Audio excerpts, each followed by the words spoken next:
Welcome to Energy 101, where we ask the dumb questions so you don't have to. Today, we're here with John Ferrell. We've had John on, I think, every single Digital Wildcatters podcast. It's been a big goal of mine. Yeah. Yeah, we love it. And I'm so glad you're here because you're always a fan favorite.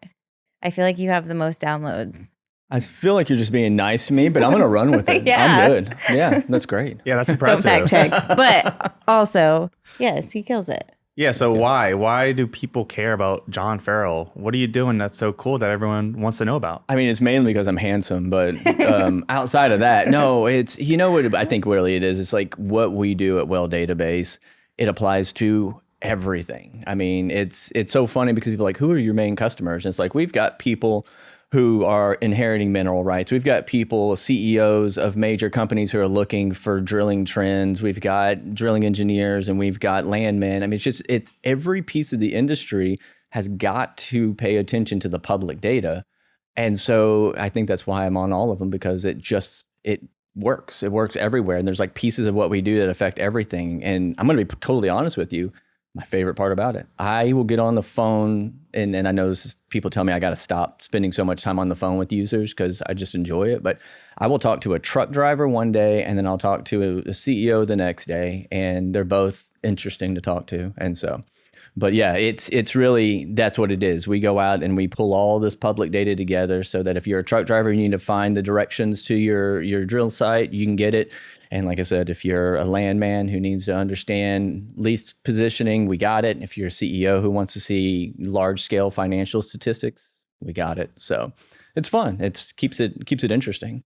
That's awesome. And to take a step back, are you the CEO and you're CEO, right? Yeah. And co-founder of WellDatabase. Yes. Yeah. I guess that probably was a good idea. And so, we started WellDatabase. I joke about this. I can't even tell you when we started it. It was 10, 15 years ago, somewhere in between. But like a lot of these stories, it just was an evolution over time. But as far as, backstory on us, we set out to go out and automate all of this extraction of this public data from all of these sources. And that was really born out of frustration because there's only a couple players who have done it historically. And I'm not going to name names, but honestly, they're expensive and their data is not very good. And the accessibilities aren't, their data models suck. Anyway, the whole thing was a wreck. And I'm at a service company trying to write applications that ingest this data so that we can utilize it in our processes. And I'm just hitting brick wall after wall trying to get it done. And so I turned over to Josh Holt, my co-founder, and I said, let's just go do this ourselves. Was he also working at the same company? Yeah. He and I go way back. It's really strange because he was a 16-year-old intern at the company I was working at. And so I actually worked with his dad. Wow. Anyway, so we go way, way back. And so everywhere I've gone, I've tried to have Josh with me because he is like the best, like bar none, the best programmer in the world. I will put him up against anybody. Oh, that's awesome. So anyway, he was working with me and I was like, screw this. This sucks. Let's go do it ourselves. And so we did. And that was that let's go do it ourselves till we did that's a 15-year period. Overnight success. Oh yeah. That's exactly it. That's it, man. So, but yeah, it's great. It is a problem and it has been a problem. I still hear the same complaints about those people I was using back then today. And so they're not fixing that problem. They have to come to us to get that problem fixed. Okay, let's dive into the problem a little bit. So take us into a day in the life of when you're working at the service company. What did you need? What data did you need? What did you need it for? And kind of what, obviously, you said, it was a pain trying to find it, but what data did you need? No, that's great. So where I was at New Tech Energy, and we were doing log analysis and field studies and things like that. And when you're doing that work, you'll get a log off the truck, and that's cool. That'll have all these log responses, tools, and you can do just a blind interpretation on it, and that's fine too. But so much of the successful interpretation is understanding the geology and the dynamics of the area you're in. And so you can't just look at that one well in space and act like, you can evaluate it, but you're going to be taking a lot of assumptions. However, there's wells all around you. I don't know if you guys have flown over Midland, when you're flying into Midland Airport, it's like a checkerboard out there. There are so many wells to be drawing information from. And so that's what we would do. We have to analyze one well. And so we grab the 10 wells around it. And we see, what do those wells look like? We don't always have all the log data, but what you do have is what's in the public space. So you got dates, when it was drilled, how deep it was drilled, where it was completed, what it produced. And then you use all of those inputs to help guide your analysis on your target well. And so from a service company standpoint, everybody pulls offsets to understand what's going on around them and make sure that the decisions they're making for their well or their analysis, it adds up to everything else. Because you look really dumb if you go out there and you're like, yeah, this well, is a good zone here. You should perforate this zone. This is gonna be hydrocarbon, and they perf it and it's water. And you would know that if you got the public data and you looked around and say where this was perfed. And there's other things, it's more complicated than that. But at the end of the day, finding out what your neighbors are doing and having that kind of baseline intelligence, I mean, that's what I was doing at the service company, but that actually has so many more uses across the industry. So what we would do is we would go grab that public data and we pull it into our systems that Josh and I were writing and working with, and that's what the engineers would pull that data into their analysis. And so it's populating these databases. And at the time, we had to have a staff. I think it was just 4 people, but still, the company had 100 people at it, and 4 people were dedicated to going and getting that data and manually putting it in the database, because there was no great way. It was all in different formats and different sources and all kinds of things. And so we were calling the provider. I'm like, we want to use an API, the application programming interface API, not the API number. But we just want to go pull that data in automatically. We can save tens of thousands of dollars if we can do that. We don't need all these people wasting their time fixing data and getting it in place. Yeah. And so they were like, yeah, we don't have that.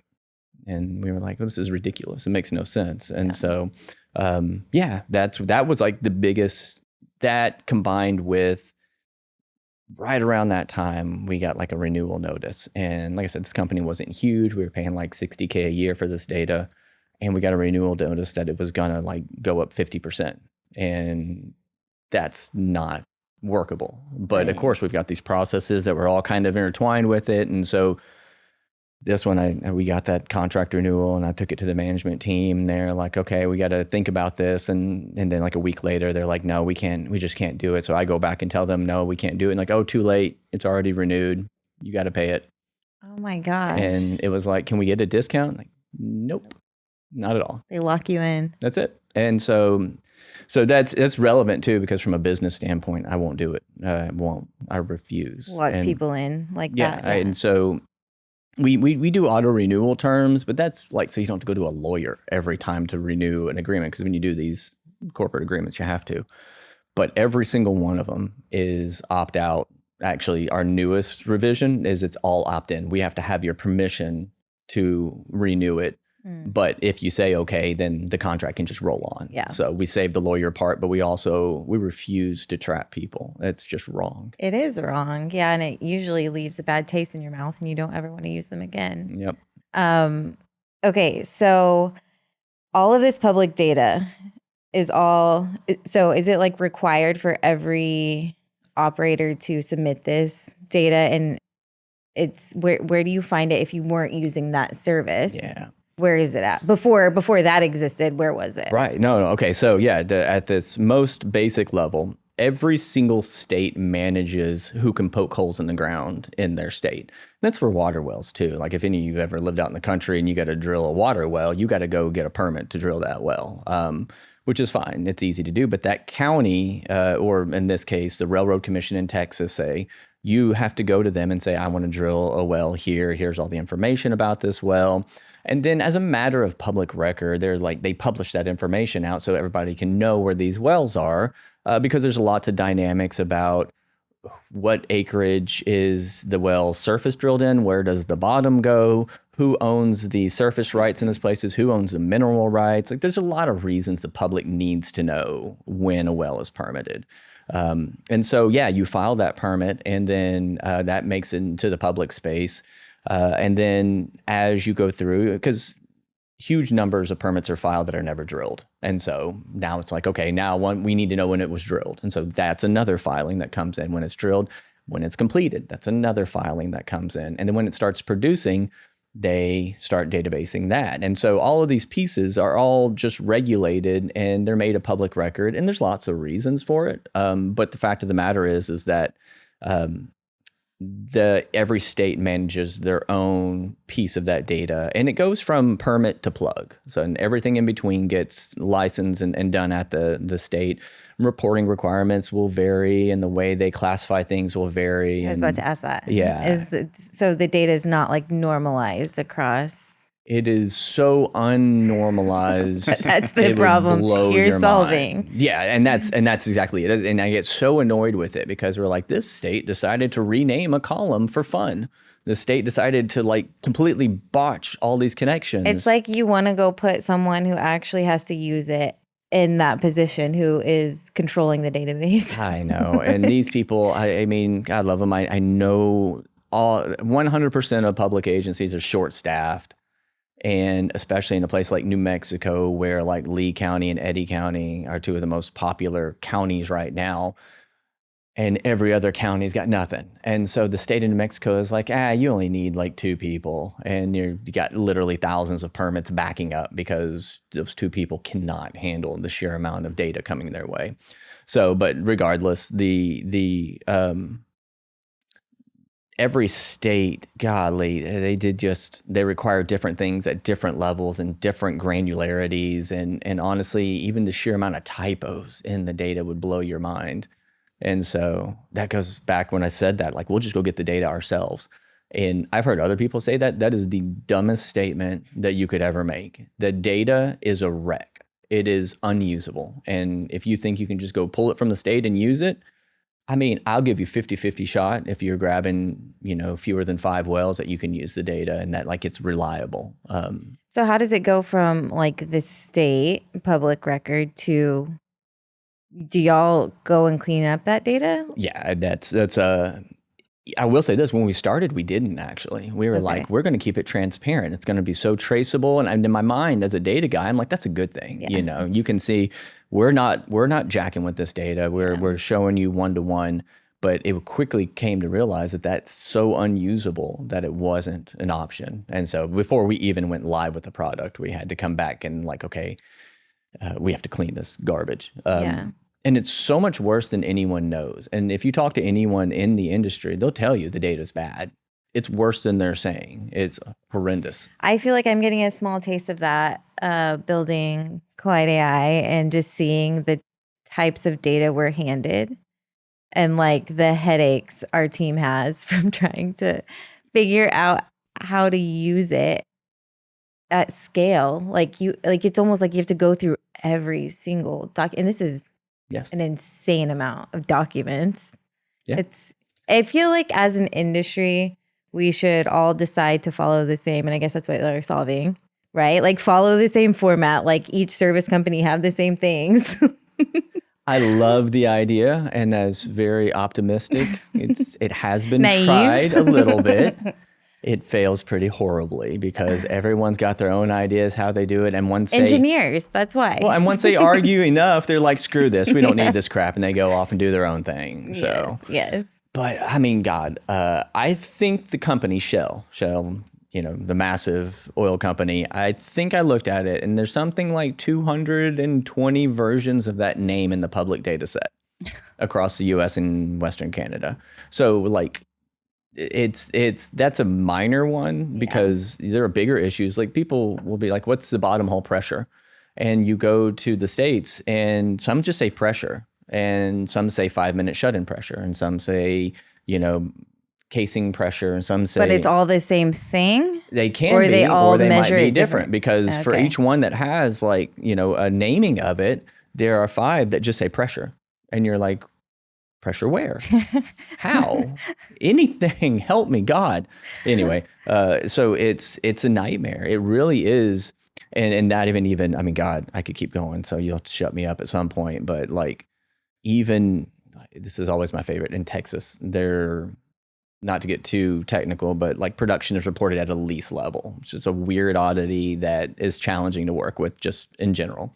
And I can explain more if you want, but before a well is assigned to a lease, because it's a paperwork to get a well assigned to a lease, but they drill it, they complete it, they start producing it, and it doesn't even have a lease yet. So the state has what they call like pending lease production table. And you can go to that table and download that data. And once it gets assigned to a lease, they'll fold it over into the lease, and it's all fine in theory. Some years ago, there used to be a disclaimer on it that something like they study this data and 50, 60% were duplicated values. They've taken that disclaimer off. And I can tell you from the data, it's still a problem.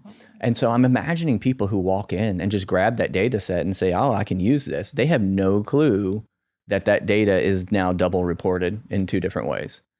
And so, again, we talked about the obvious things, misspellings, difference in nomenclature, but then like the unobvious things are like, if you'd been in this industry looking at this data for 15 years, you would have seen it come and go and know that it's a problem. If you walk in it today, you'd be like, oh, there's no problem. It's so great. Yeah. It actually gives me anxiety hearing you talk. I'm like, how do you do this every day? I love it. I love it. No, it is. So again, not to get too much in depth, but like every source in our system has to have a dedicated code base because there is no universal kind of translation.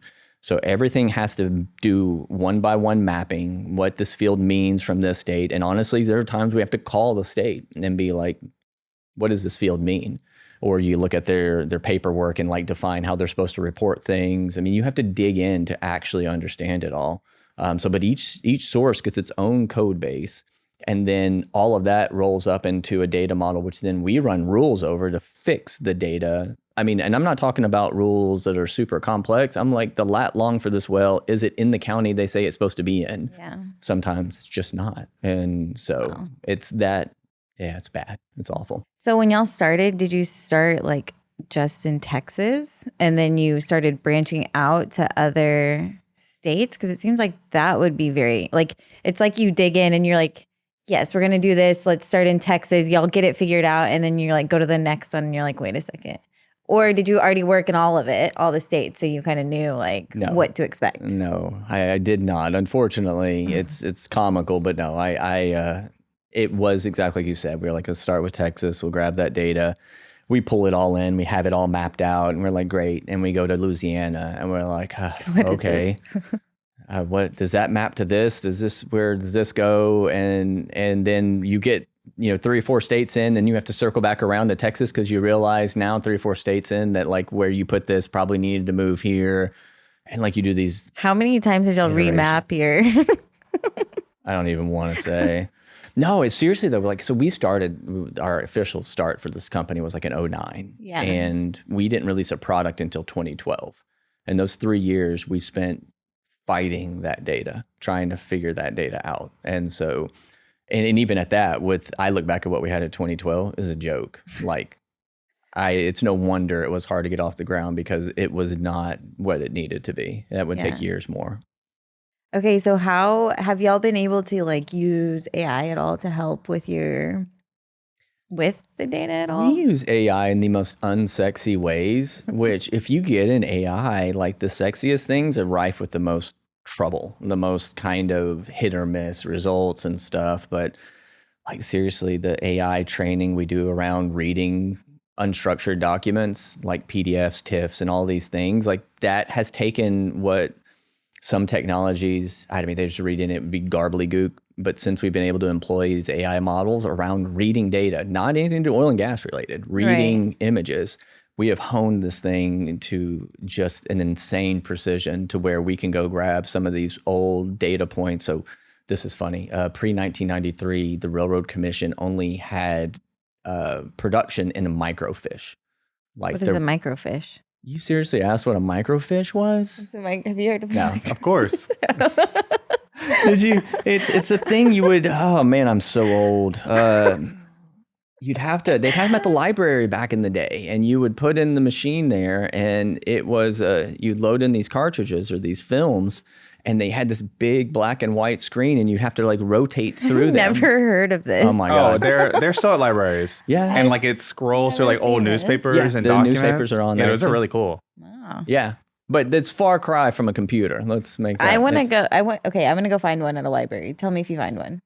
Yeah, They're so we used one linguistics. in Pittsburgh during our documentary. We used it to we filmed it as B-roll, and I've seen it like in movies and stuff. Yeah. But like I guess it's some kind of way to just keep archives in a safe way where you can't like put your fingers, gross little fingers all over 100-year-old documents. Like Right. Oh. No, it's really amazing. But that's where So it you was. would have to go like flip through that. I mean, so yeah, we didn't do that part.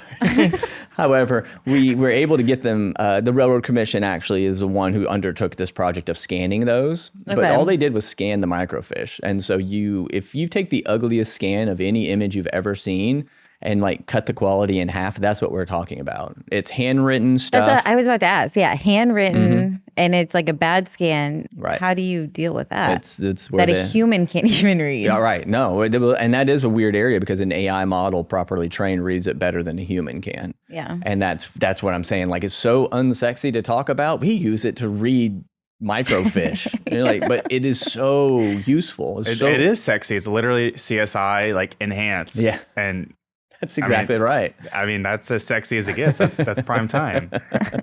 I love, but it's, they compare it to like Chat GPT where I want to type something and it talks back to me. They're like, oh, that's so great. Or, make me an image of some dude with 8 fingers because I don't know why AI struggles with hands like it does. But Hands and words. yeah, no. But so yes, we use it for like these back end systems. We have so much AI and even machine learning tuning that's done into those systems, which again just helps feed a better data quality of data. And then on the front end stuff, we've started some things that are pretty cool with AI. Some things that we even work with John and them over here about with being able to query our database. Yep. But this is also a weird thing too. Like AI and numbers are funny. Yes. And so we don't work that way. We actually trained our AI to use WellDatabase, which is maybe a narrow difference, but instead of it saying, spitting out an answer, what it does is it uses our tool, which can give you the answer if you knew how to find it, but it uses the tool for you. And then instead of saying, so you ask it how many wells were permitted in the Permian last year, right? It could just spit out, 8,222, and you'd be like, okay, I guess, I don't know. So instead, ours will go through and it'll go apply the right filters, zoom you to the right area, give you the right dashboard, and then all of a sudden it doesn't tell you the answer, it shows you the answer with all of the context you might need about who was doing it, when they did it, and it alleviates that idea of because even now when they cite their sources, it's always Jim's rig count that said there was 200 rigs last week, and you're like, how do I know if that's true or not? Anyway. It's mind-boggling what how LLMs pull from sources. It'll have an answer very confidently and it'll source it, but what it does is it'll take it out of context and reword it. And so there's some times where it's like, oh, that's a very definitive answer, and then you go click on a source and you see it how it's in the article, and it's like, this isn't even remotely how what it's saying, but they Frankenstein the words together. I love it when it's I hate it. literally the opposite. That's my favorite one. When you find it that they stated it, but they had twisted it, and they said it, it's saying it is something. In the article, if you look at it, it says it's not. Yep. Yeah. I've seen that too. Yeah, it's ridiculous. It's so much fun. But it is the way I love the large language model world. Is really interesting because it gets you really thinking about how you learn as a person and why the words and the vectors and the way that it's all built makes sense because you were taught by a teacher standing up there using words that then you reframe to understand. And that's what the AI model is doing too, except with tons of wrong information, tons of weird sources, like a amalgamation of the way words are structured. Yeah. It's like if you had 17 teachers teaching you, math, but all at the 6 of same them taught it time. one way and 5 of them taught it another, and then 3 of them taught it wrong, and then it's like all into one. So, but yeah, back kind of to the question. Fascinating way to put it. Yeah. By the way. But the way we use AI and stuff is actually super effective. It makes me so happy that it's possible because 10 years ago we tried some of these things and we had to shelve it because the technology Wasn't there. wasn't going to make it work. And just over time, it came around, and now we do things that are made like things I never thought would be possible with pulling Yeah. out data from horrible scans and things like that. And I So feel like the technology is just getting like, it's like compounding now. it I just really feel like it's is, getting and better that's and where better, the quicker areas, and quicker. yeah, and all the it's always been my weird thing about our industry, hesitation to adopt new technologies. The beauty of what we do is that we're able to like break it down to data ingestion, not just oil and gas related things. And so we start to be able to open up tools that maybe the medical profession might use, or any of these other Yeah. horribly old industries. Government. Yeah, we are able to get a lot of benefit from what goes into that, which is, yeah, it's really cool. But again, it's not something you'll find us posting on our marketing, because people are going to be like, okay, that's interesting, I guess. But it is, you're right. It is the coolest part. Like, it is kind of like the figure out the thing no one could read before. So Yeah, that's very cool. Can we get into more about how public data works? So like if Shell is doing a rig in Midland in the Permian, they have to give up some percent of that information to the Texas Railroad Commission, right? yeah, And that's the public data you're able to see, or any, like we can literally go online and see it ourselves. right. Yeah. So again, And then just to let you go on, Yeah. does Shell like get to keep some of their data for themselves? And like I'm assuming they want to keep as much as possible, right? So like how does that mindset work with like these big operators? right. No, that's an excellent question. So there are minimum requirements. There are always going to be minimum requirements. And those minimum requirements you'll find are largely tied to kind of how leasing works. Because when people lease land to drill on, they lease the land, the surface area, and then they're capable of leasing certain depths of minerals, but not others. And then when you've got these land areas like section township ranges, which Texas doesn't do, but a lot of states do. When you own percentages of a section, because a section's 160 acres, and so if you've got 20 acres of this section, someone else's has 140. Well, when you drill a well in that section, a lot of times the way that works is that you get now your percentage of the section from that well. So that well, if they're with 160 acres, you don't get a lot of wells per section. You can get some, but anyway, so when you think about the granularity that you have to report, it's largely around that. Where it's at, what depth what formations it's being produced from, and then of course, since we're on horizontals, which section township range does it transverse, and because honestly, the leasing rights may be bigger, but like the individual ownership pieces or mineral rights, those parts will be really broken up a lot of times. And so like these people will have fractions, and I mean 0.00058%, mineral royalty rates. And so from the public side, those data points are really important to put in, because if you're a mineral owner, which today, a lot of minerals are being passed down through families and generations and stuff. And so you'll have someone who gets these minerals and they just have no clue what it means. And so they need to be able to go to the state and say, here's where my land is. What other wells are in my section? What other wells have been drilled in this formation? What other wells are, going underneath my land and versus, being on the surface? And so those pieces are all a part of what the permit is, as well as some basic contact information, who's doing. So if you have a problem, you can call them and that kind of thing. So that's part of all of the permitting. And then when it gets to the other parts, like the completions, that's where the data gets much more fuzzy as to how much they have to report. And it largely exists, I believe, to kind of confirm the permitting information. So, permits are, I'm planning to do this. The completions are, I did do this. And so, again, they're similar but different, but you need to know both of them. And so it's a lot of the same type of information, except more actuals with details about, their permit might say we're trying to perf 12,000 to 16,000 feet, and the completion will say we perfed 12,226 feet to 15,842 feet, something like that. But again, all relevant because the way leases are broken down, the way mineral rights work, and all those things like that. And furthermore, there's a handful of technical details. You can find reasons why the public wanted access to that, to almost every one of them. So a lot of states require a log to be filed. but that log is not necessarily like every tool they're run. It's a fragment of it. And then when it goes to frac, there's obviously Frac Focus, which is an independent group that will take in what was fracked, how much water was fracked, what chemicals were fracked, how much sand was fracked, where it was fracked, all those things like that. And another one where public knowledge there is pretty pivotal.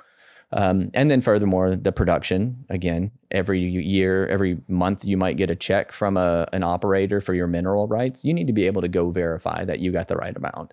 And so there's some math involved, but still, so I guess what I'm saying all that is that everything circles around what's in the best interest of the public to know about the activity. Now, there'll be some states who go a little further, and I can't exactly say why, but I appreciate it because they give us just more data, and it's more data to work with. And then there's other states that are kind of fuzzy what they're doing, or you might have one regulatory body that handles the permitting and a second regulatory body that handles the taxes on the production. And so like tying those two together is a bit of a nightmare. But again, the public data really centers around the things that beneficial for the public to know.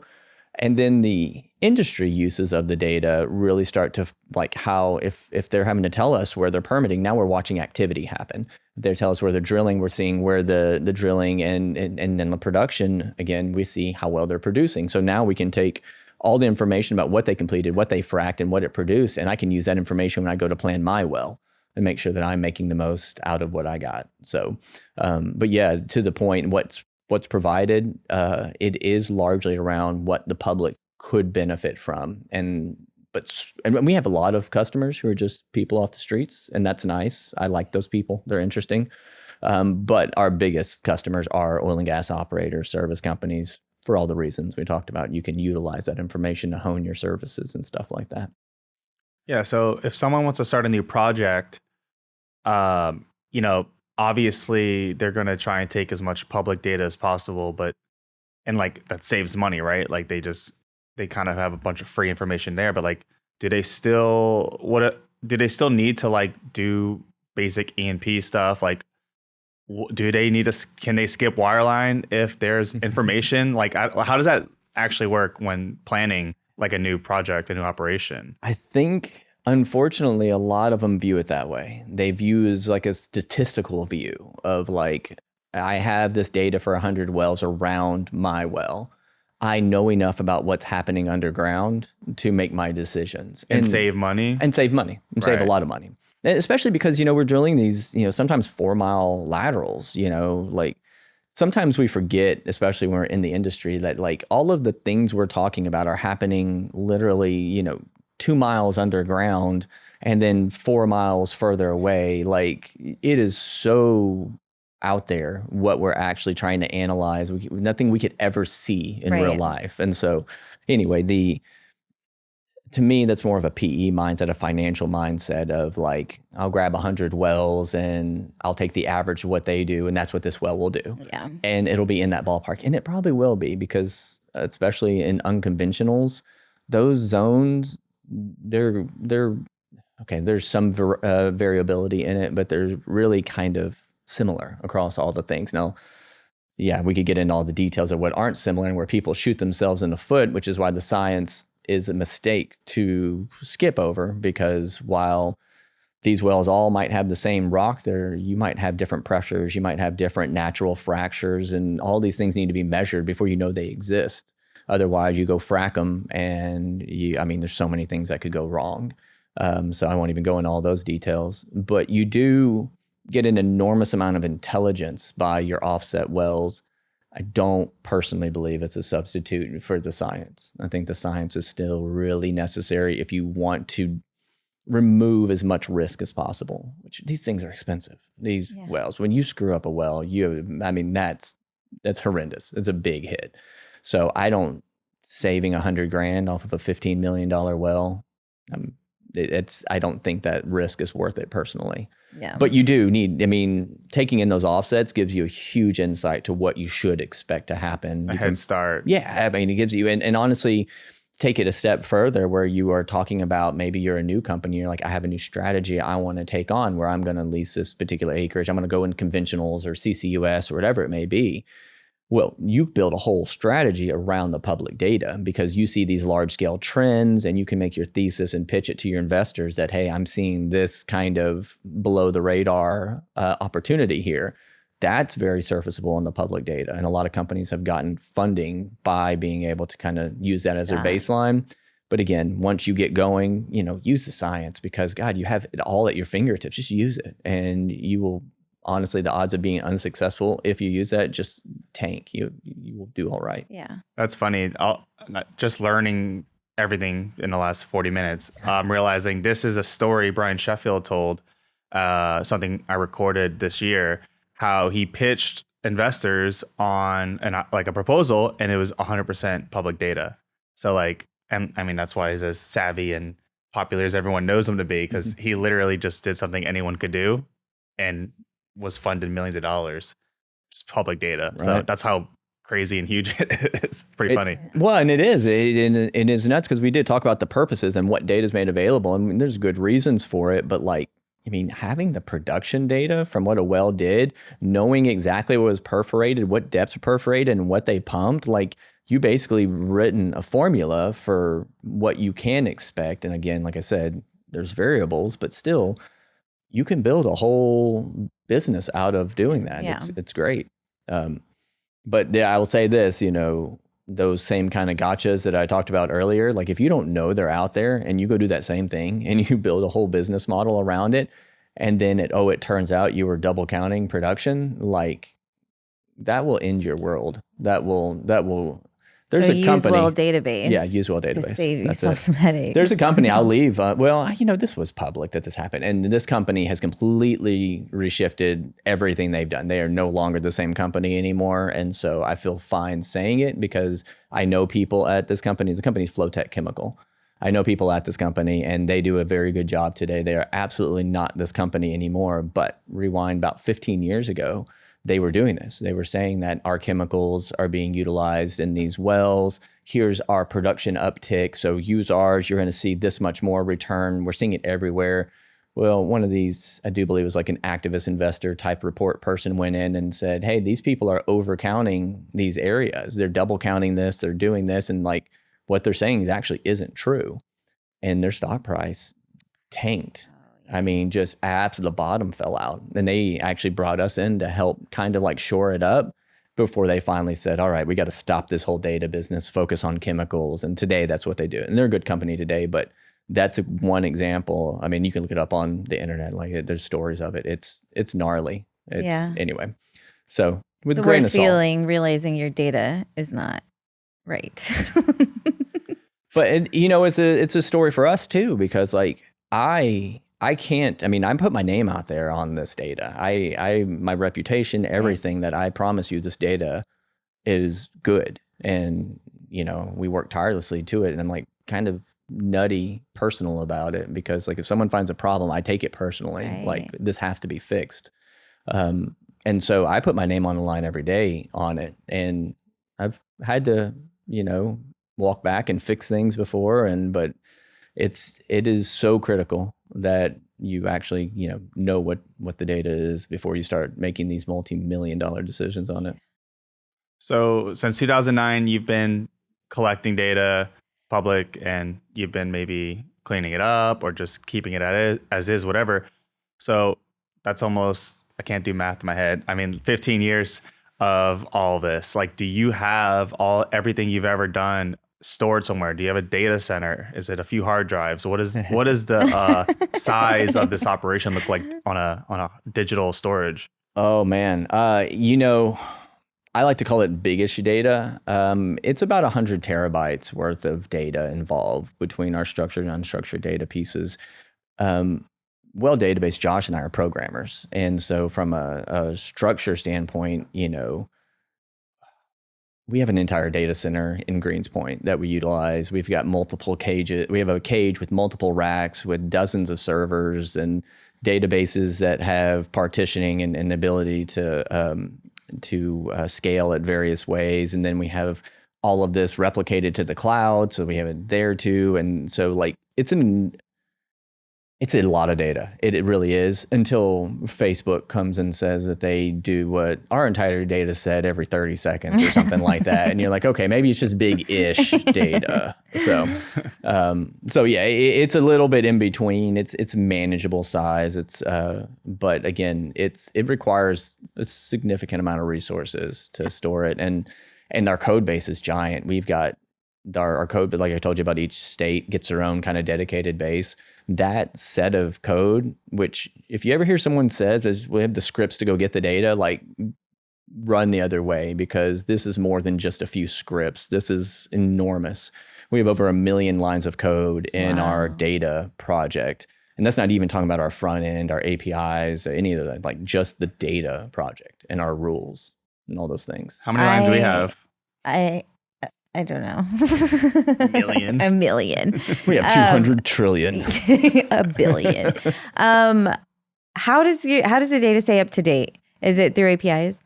No, because I don't imagine that. Yeah, it's through a nasty hodgepodge of we have an entire system built around this notion that has to be like North Dakota makes their permits available in a PDF at 5 p.m. Central Time every day. Go start looking at it for 4:49. When you get it at 5, parse it, push it out to our system. So when they change that, you all of a sudden find out there's later. This big glaring red thing in our system. When we learned that too, like, one thing we found in our system is that it's better to be missing a data point than have a bad data point. And so we've got this kind of flagging system that when our data systems are rolling through and they hit something that's unexpected, it just stops. And then we have this reports that we get every day being like, hey, you've got 5 jobs that need to be looked at in these places. And obviously, our customers are going to notice real quick when the data stops updating. So we have it like, honestly, that's a very first thing in the morning, run through any of those and deal with that. And do you have to have someone like on call all the time or no? Are you talking about me or... No, I mean, it really... I will say, like, that's both you and Josh, like, anytime we've worked with y'all are in the code and y'all are like, oh, we're just, like, going to do this. And as founders, like, that's incredible. Like, I don't know if it's smart, but... I mean, I don't know either, but hey. I love it, though. I'm respectable. I'm just a programmer at heart, and I'm not the best programmer. Josh is, like, so much better than me, and that's why I'm so glad he's here. But, like, I'm a data guy, and so I live in the data code, and... if I wasn't doing that, I don't think I'd enjoy the job so much. Yeah. And so it's one of those things I always want to have one foot in, even though I spend a lot of times doing a lot of other things now. I just really have a kind of extreme ownership of that code. Yeah. I will say it's probably nice, like not like if you want something right away, you don't have to wait. You can be like, fine, I'll do it. I mean, it's my toxic trait too, and I wish that I knew how to code because I would do that too, and I would annoy everyone. Right? No, programmers hate it because they do. Yeah, because you're like, we need to do this, and like, that's going to take a week. I'm like, nope, it's going to take 30 minutes. Like, no, you can't. It's like, you want me to show you? Okay. And they're like, okay, shut up. And then yeah, it's fun. This is a maddening job, and this actually leads to a question I wanted to ask. I mean. You have been building all this data for 15 years. You are so focused and dedicated on accuracy and just efficiency, security. Like, how do you pick the right partners to work with and hire people even below you to do more mundane tasks that are going to be multiple Johns? Like, you don't want to hire someone who doesn't give a shit. You can't really afford checks and balances. You can't afford for someone to just kind of be like, I don't know. Like, you kind of need everyone to be on and trust them and be autonomous so you can sleep at night. How the hell do you do that? It comes to you. It's an interesting thing because like I look at myself in some of these recordings I do sometimes and I'm like, you're a weirdo. Like, you are way too interested in this data stuff. And so, but then like I'll inevitably like meet up or catch up with people and they're just as weird as me about it. And that's when you're like, you want to come work with us? Like, this is what we need. Like, you have to be more weirdos. Yeah, more weirdos. No, but it's true though. I would not in a million years just offshore this kind of stuff. I would not just grab any Joe Blow programmer to do it. It's got to be someone who is as passionate. Obsessed. But we also built this whole system. I mean, when we did this, we built our whole company around automation. And so things plug in really nicely and they can be monitored really nicely. And so it gives us some confidence that when we put something in place, like we've got a nice checks and balance to red flag things real fast. And we've got over 20,000 people on our platform. And if I don't spot it, they spot it. So they're unrelenting on that. I wish I would have thought about this before, but I was using WellDatabase one day with John on our team. Mm-hmm. And I was using it as just like, hey, show me like what all these lines mean, like this right here. Why does this go like this? All of the just a million lines. And he was like explaining all of it. And it'd be fun to do like another episode where you just walk us through what all the lines mean. Yeah. Well, and that's on the your thing. maps. It's you bring up such a good point on the data on like how this comes from the states and what it is. And sometimes I feel like that's an area that people get a little neglected. They just assume permit's a permit. But like there's an actual PDF that gets generated with this permit. You can go read every single field, all the comments, everything that goes into it. And if you go to the Railroad Commission, if you just type in Railroad Commission data query, it'll present you with about 100 different ways of searching for different items. And I don't know how any regular person finds anything there. It's when in WellDatabase, you click on a well and you hit show details and everything's right there. It is very easy to use. Yeah. I had so much fun just like playing around on it. I'm like, I don't know what I'm doing. I wanted to make a game. I wanted to make an oil tycoon kind of game, but like use real data. So you could be like, no wells are drilled. I want to go drill one here and I want to perf it here. And then I want to and then go query our database for the offset data and say exactly what it would have made or estimates of what it would have made. And so you can build an oil company out of it. I thought that'd be a fun game. That'd be so fun. Like Catan. Yeah, basically. Oil. I feel like, don't your kids program? They have projects. You should give them one. Oh my God. Give them that project. My kids are great. They respect what we do so much. They love WellDatabase, but they are so not interested in any business programming. They're like, I want to make video games. And I'm like, do the oil tycoon one. Yeah. Yeah. And so it is right there. So the video game industry is insane. It's so good. Did you start in, like, did you make a video game before? Like, did you start in that? I didn't start. I mean, I did. You did I created as like a video hobby. Game. Yeah, on the side for fun. And my son is in the middle of making a game right now. He started his game company. It's so much fun. I'm such a nerd. I love games. But that's awesome. But no, I think everyone would enjoy that if you could just have a plain map and like go square off acreage and like go back and reference historical prices as when you drill and like you could have a timeline. Anyway. Yeah, all right. We're gonna build it. We're gonna use WellDatabase as the API. There's so many ways to go. It's like you can do like a GeoGuessr thing where you like guess what acreage you're in or basin. There's like Clue. Like there's so many takes. like Monopoly is the easy one. Like God, this is. Might need to like censor all this. There's like a billion. This is public data going out. There you go. It is. But yeah, I mean, can imagine. Circle. Yeah, you could be like, this is 1932. You've got, 2 shovels. What are you going to do? Let me go find that salt dome over in Barber's Hill and dig it out. Yeah. Or you just like get old handwritten documents from like the 40s and it's like, is this an 8 or a 3? Yeah, you just have to figure it out. It's an I or a lowercase L.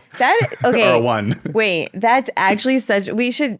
If companies would actually like let their data be like their private data be public and make a game out of trying to transcribe the handwritten notes, that's actually genius. It's like a CAPTCHA kind of situation where it starts reading old books. Yeah. Yep. That's awesome. All right. Well, if you heard any of that, you didn't because that's our idea. Yeah. Well, it's all right. It's all in implementation. They'd have to contact us for the data, so we're all right. But no, it's fascinating. It's such an interesting thing, and my kids, they do love it. But what they don't love is corporate programming. That's what they don't want to do. They don't want to be. You don't say. Yeah, it's. But you know what? My kids are homeschooled. They know how to read cursive, and so that has become a superpower in some ways. They know how. They know how to read and write cursive. It's amazing. I need to ask my kids if they know how. Well, like I think kids learn like 2nd or 3rd grade, and then like I don't think they teach it anymore. They actually stopped teaching it for some time. They used to be 2nd, 3rd grade, and then never again. They stopped. Yeah. I've actually read somewhere they were going to bring it back. I don't know why, but I don't know if it's. I mean, they learn how to text. What else? Yeah, I feel like you barely write anymore. I mean, I write. No opinion. I don't know. But yeah, I'm jealous that your kids are homeschooled, and I'm always like obsessed with your life. Oh my God, it's so cool. John has the coolest life. Like where I don't know where y'all are living now, but somewhere in the country, out in the mountains of Montana. We got a few acres out there, and even cooler. Yeah, right. So he's just like rides a horse at a grocery store. In the data, it's about you're like best that. of both worlds. You're like in tech, but you're also like I'm out in the middle of nowhere. I have fiber to my house, so like I've got. I mean, it all works. It's all fantastic, and then and I'm sorry, I know this is off topic, but my kids, like the homeschool, like when they get to their last 2 years of high school, they can either go to community college or they can start their own business. And I've only had 2 go through that so far, and one went to community college, and then he ended up joining the Marine Corps, and then the other one started his game company. And so cool. You're like what every libertarian thinks they do. That's basically it. Yeah. Like a true-blooded American. Yeah. It's awesome. Yeah, and then when the deer pass in the backyard, we shoot our own. I mean, we really don't. You still have to get taxed for that. But no, it's so good. I love it. And again, really cool. I'm such a nerd, so I appreciate you guys placating my... Thanks for coming on. This was a lot of fun. And we definitely have to have another episode where you explain the lines on the map. The lines on the map. Done. Yeah, if you look at the power hour he did with Colin. Does he do that? For our more technical viewers right now, he has this slideshow and it's very fun. Like, like people these days still like throw up a thing with like a billion words on it, and he has like memes and keeps it short and tight. The audience. So very digestible, very finger on the pulse on culture today, on telling your story and stuff. And that's why we're going to have you back for the 23rd time next week. Absolutely. Yeah, there's got to be some competition I'm going to win. I'm still waiting. You're winning. I got to ask Colin. What's the prize? For real. We'll let you invest. Yeah. Oh, thanks. I appreciate that. An all-stock deal. All right, John. Thanks for coming on. Thank you so much for having me, guys. Appreciate it.